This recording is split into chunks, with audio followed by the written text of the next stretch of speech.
Columbus wrote in his journal that these people would make fine slaves when he landed. Mm-hmm. That was just in his journal. Yeah, that's his personal thoughts, bro. I mean, of course he ended up cutting people's ears off and shit and genociding, but, you know. That was his first impression. Like, these would be good slaves. These would be pretty good slaves. He just kept it. He was like, Well, that's just kept it to himself. That's his own personal That's thought. 1492. Dude. I mean, if you check my journal, dude, there's a couple of, I've seen people before. I'm like, you know what? That's a fine slave, dude. That would be a great slave. I don't want to get too racist. Never mind. I'm not going to name good slaves. Yeah, but it's like, who do you think the best slave possibly would be? I'm saying, man, you go over there and you discover Native Americans for the first time, and they're fucking running all fast, bare feet. You're like, damn, bro. Yeah, that's a good slave, dude. Give that motherfucker a wheelbarrow, bro. Yeah. That guy would fly. Tie some stones to his back, let him run around. Give that guy, like, you see guys with fucking, I mean, they had tomahawks. Yeah. They're fucking chopping down trees for arrows. You're like, put him on a fucking apple orchard. This motherfucker would be picking, he'd be killing it. I just hate when people put a modern mentality on the 1600s. It's like, dude, you have no fucking idea. Yeah, of course. You know what? It's a weird thing that I've always been bothered by is like in this country, if you want, like everybody always prefaces things like this is America, and in America we love an underdog, or like in America we love it. It's like, first of all, everyone loves a fucking underdog, and stop talking about this country. Yeah. As though you've traveled the world. I know. It always bothers me when people are like, this is a racist country. Oh, dude. Like, have you traveled, dude? Why don't you ask Sudan if they're racist? Have you gone anywhere, dude? Have you even read to find out, like, that's the other thing, too. And they're like, this country's founded on racism. And it's like, dude, read about there's been so many other genocides all over the world for the same thing. Have been like, yeah, you guys are the other guy. Fuck you guys. That's so fucking annoying. We're spinning our wheels. This country's founded on white supremacy. It's funny. It's such a weird double standard to have. I mean, I get it if you are like, I can't believe America did this. Yeah. If you don't know history at all, well, and you think America is such a nice, it's like you can't have a nice empire. Yeah, well, you don't meet Turks and be like, evil bastard. No, of course not. They genocided the Armenians. Yeah, that's the show, The Young Turks. Every country. Yeah, that's true. Every country genocided somebody. It's true. It's like, and another thing with the Indians is like, how do you think they got that land? Yeah. They genocided some other fucking tribe. They definitely did. They were at war with each other constantly. Forever, dude. It's always been that way. And they weren't like sophisticated, nice people. Yeah. I've done this like so many times. But no, it's just, it's such a funny, like if you look at history at all and if you look at history with like rose glasses where you're like, America's this beautiful place. It's like, obviously you're wrong. Yeah. So when people bring up like the atrocities committed against Native Americans, it's like, yeah, I mean, this is shocking when I was in 7th grade. Mm-hmm. I'm an adult now. At 7th grade, they fed me the cornucopia story where like they split a turkey and they're like, hey, let's teach you some skills. And then later you find out it's like, oh shit, we killed all those guys. And then after for dessert, dude, they were like, yeah, you want some Mountain Dew? It's got smallpox. That's how they actually killed They gave him some Code Red, and the natives were like, they fucking died. They didn't have an Xbox anywhere. They're like, I don't know what the fuck to do. But yeah, it's so funny. It's funny to think about, like, people just showed up and were like, this is pretty nice land. Well, dude, when you read that book... Who the fuck are these idiots? Get them out of here. When you read White Trash, it was like the English government was just rounding up the poorest of fucking shitty... Like, literally taking orphans. Do you have that in hard copy? No. My brother has that. Yeah, my brother has that. That's great. I need one. Dude, that's great. So they would round up orphans and then just put them on a boat and be like... over. So, like, you'd have these people who were just, like, absolute mud kickers, dude. Landed in America... And then they're just like, all right, I guess I'm here now. Arrow goes through your wife's neck, and they people, and you're, who the fuck are these guys? You gotta find and them. that's what happened, dude. That's the Thomas Sowell guy talks about this, and it makes a lot of sense when people talk about slavery, whether you're dealing with slavery in the abstract or you were living during that time.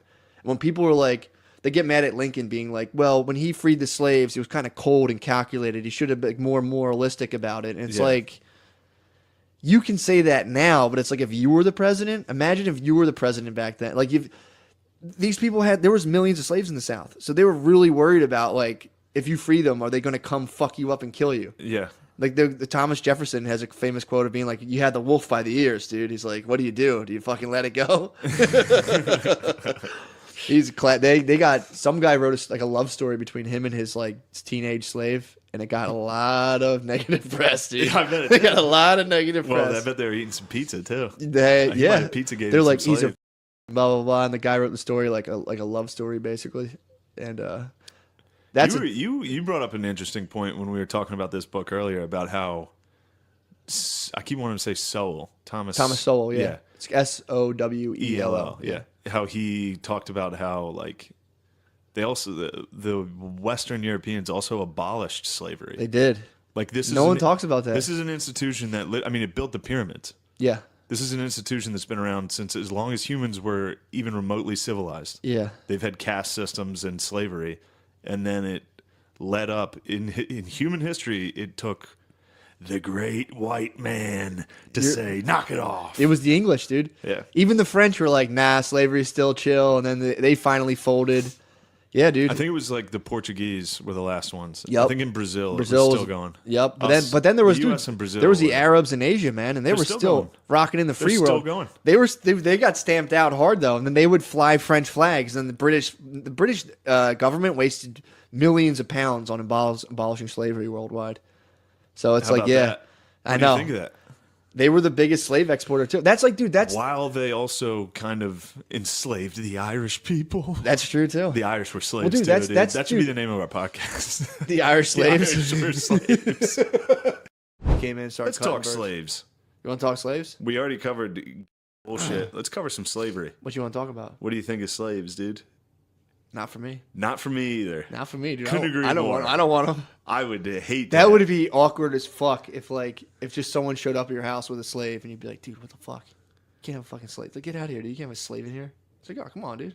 What the fuck? I'll be so uptight. Like, dude, you can't have a southern dude bringing a slave to just someone came. Like during I bet that had to have happened. Oh, no doubt. In like the Civil War time, like right when the North was like abolitionists, no more slavery. There's still people who are just like, fuck it, you can't tell me not to have a slave. And they had a couple, like a little head stash. They're like, I got a couple fucking kicking around. I got some guys back there. They have fun. What am I gonna do? Dude, when I first started, when I was 17, I remember when I was working for a pool company when I was 17. I remember when at least to my view, when it was like Mexicans just came out on the scene, and I was working for this pool guy, and his brother was talking to him, being like, yo, this Mexican guy's right next to him. He was talking about him like he was his slave. He's like, you got to get you one of these, man. I got a Mexican. Psh, these Mexicans are great. And he'd be like, I'll let you use my Mexican for the day. And would talk about him like he was a fucking slave. While he was standing there? Standing right fucking next to him. I was 17 years old. I remember the three of us had to pave. We had to do asphalt, a whole big driveway. And he's like, I'll take my Mexican for the day. So I'm telling you, bud,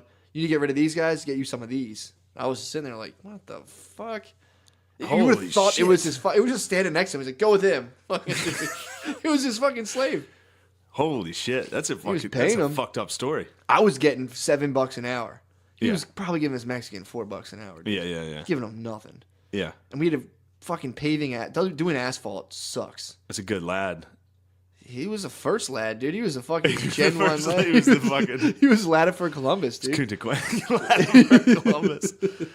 I remember this guy. I remember being like, damn, this guy's talking about this Mexican dude like it's his slave. Lad Armstrong. That's Lance Armstrong. That doesn't make sense.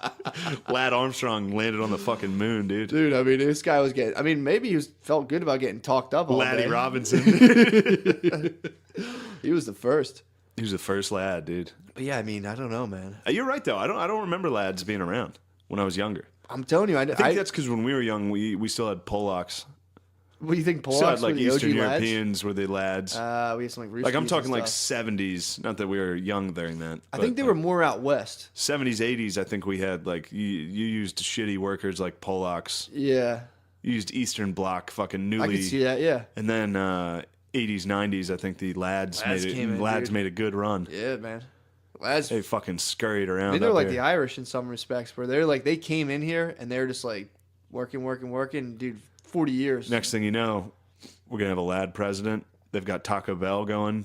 TB. They got T-Bell flying off the shelf, dude. I don't think... Do a lot of Mexicans eat at Taco Bell?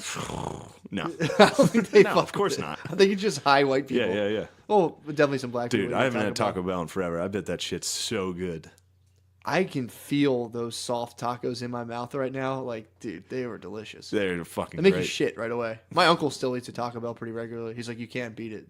For the money. It's the cheapest food. He tries to logistically, he tries to real honestly be like, honestly, you cannot beat Taco Bell. It's like, yeah, you can, dude. Yeah, go to anywhere. Go to fucking 7-Eleven. It is fucking good, though. All right.